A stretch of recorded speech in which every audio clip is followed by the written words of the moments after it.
दोस्तों आशा करता हूँ आप सभी बहुत ही अच्छे और स्वस्थ होंगे। तो चलिए क्लास शुरू करते हैं। आपके सामने पहला सवाल है, निम्न में से कौन सा अधिकारी अश्वमेध यज्ञ के अवसर पर राजा की उपलब्धियों का वाचन करता था। वाचन का मतलब होता है कि बहुत ज़्यादा व्याख्यान करना, उसके बारे में उसकी उपलब्धियों को गिनवाना।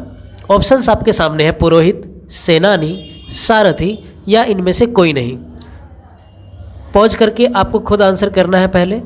चलिए, तो इसका आंसर हो जाएगा सी फॉर सारथी। क्लियर है आपको? नेक्स्ट क्वेश्चन देखते हैं।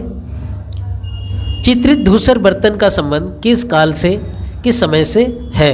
ऑप्शंस हैं नवपाषाण काल, सिंधु घाटी की सभ्यता, वैदिक काल, मौर्य काल। आंसर आपका हो जाएगा वैदिक काल।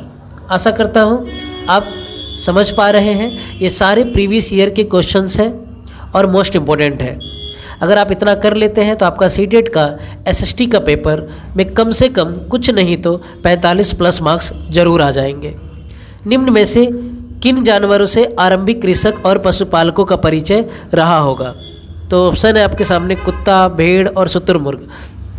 तो क्या हो जाएगा इसका answer? Options only one, B 1 और 2 दोनों, 1 और 3 तीनों, या 1 2 3 तीनों। तो आंसर आपका डी हो जाएगा इसका, 1 2 3 इसके सारे होंगे। आगे बढ़ते हैं। दक्षिण भारत के 3 मुखिया हेतु किस शब्द का प्रयोग किया जाता था? मोवेंदेलन, मोवेंदार, वेलाल या उनवार। तो इसका आंसर आज हो जाएगा आपका मोवेंदार। आगे चलते हैं। निम्नलिखित घटना पर विचार कीजिए कि मौर्य काल में अशोक धम्म के आचरण हेतु प्रयास किया गया। देखिए, धम्म का मतलब होता है, जो अशोक ने किया था वो किया था न्याय के लिए। ठीक है, धम्म मानव जीवन के लिए निर्वाण की परिकल्पना पर आधारित था। तो इन दोनों में से क्या आंसर सही है? तो बोथ स्टेटमेंट आर रॉन्ग। इसका आंसर हो जाएगा both statement are wrong. Next चलते हैं। निम्नलिखित में से कौन सी घटना बलबन से संबंधित नहीं है? इक्ता प्रणाली का आरंभ, संस्कृत प्रशस्ति में उसका उल्लेख, मूसा और सुलेमान से तुलना। तो इक्ता प्रणाली का आरंभ और मूसा और सुलेमान से तुलना उसकी नहीं की गई है, बल्कि सिर्फ संस्कृत प्रशस्ति में उसका उल्लेख मिलता है। संबंधित नहीं है तो कौन हो गया?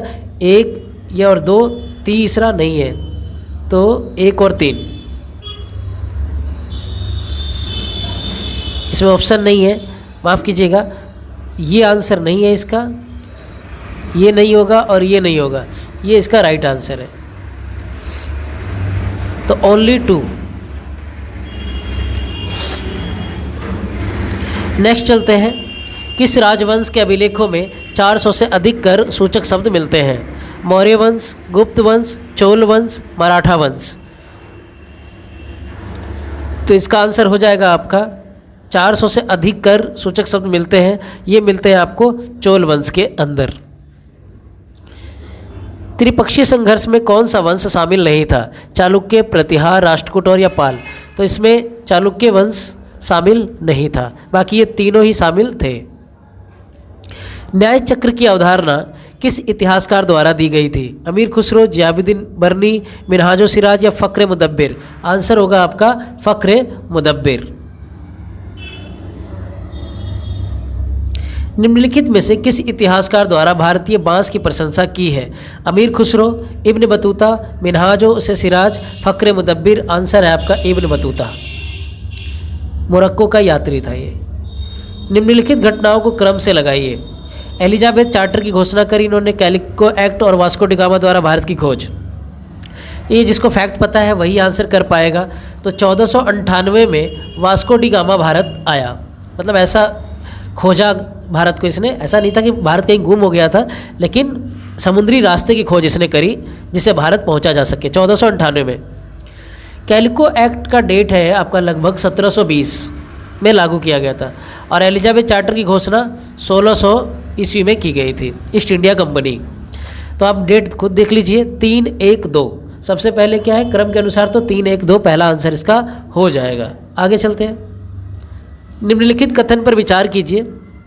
1857 का विद्रोह अंग्रेजों के विरुद्ध संपूर्ण भारत में किया गया था, और विद्रोह का आरंभ डलहौजी के शासनकाल में तथा समाप्ति कैनिंग के समय हुई। देखिए, शुरुआत जो हुई थी वो कैनिंग के समय में हुई थी और समाप्ति डलहौजी के बीच में हुई थी, तो उल्टा है, ये सही है ही नहीं।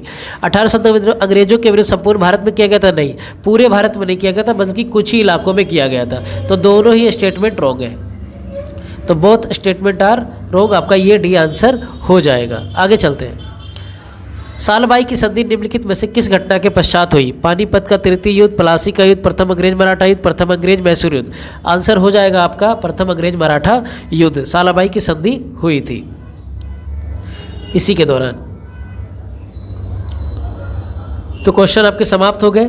आशा करता हूँ आपको यह वीडियो पसंद आया होगा और ऐसे ही मैं नेक्स्ट वीडियो लेकर आऊँगा और आप पढ़ते रहेंगे। धन्यवाद।